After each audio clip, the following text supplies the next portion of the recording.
O Império Romano é sem dúvidas um dos mais fascinantes da história.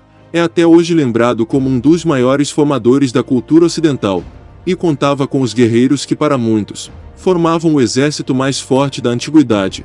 Roma teve generais como César, Cipião, Germânico e Pompeu, imperadores como Trajano, Augusto e Marco Aurélio. No seu auge, o império se estendia da Britânia até o Egito, da Turquia até a Espanha.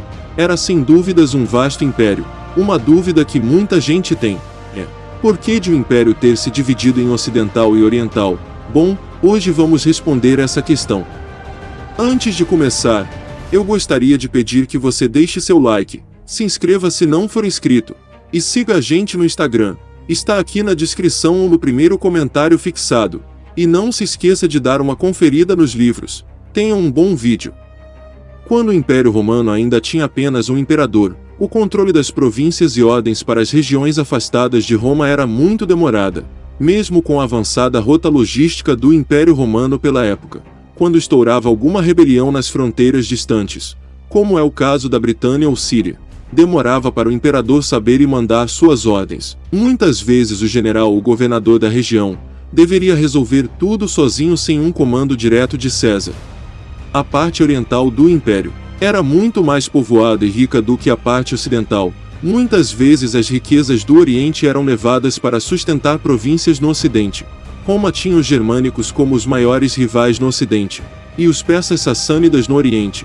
A estabilidade e preservação do Império Romano foi em grande parte graças à enorme riqueza gerada no Oriente, que abrigava a maior parte da população do Império.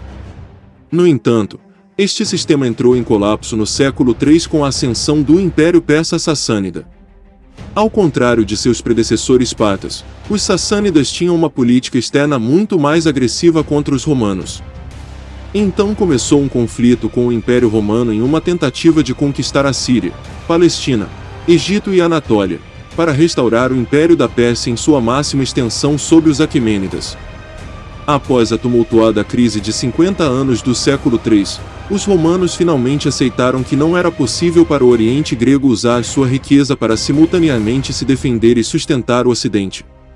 Como consequência, em 284 d.C., o imperador Diocleciano tomou uma decisão muito difícil que decidiria não apenas o futuro da Europa, mas do mundo. Diocleciano introduziu um sistema de coimperadores que seria um precursor da divisão do império.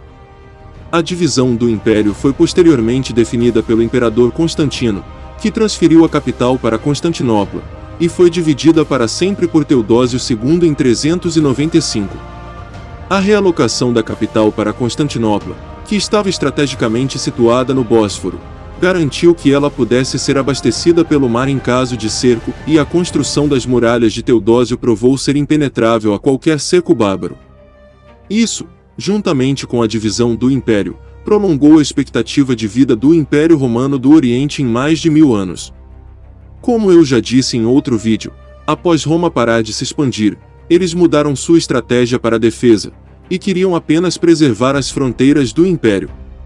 O império continuaria a ser o mesmo Império Romano de sempre, a única diferença seria que agora teria 2 imperadores, e o império seria mais organizado e bem distribuído e defendido.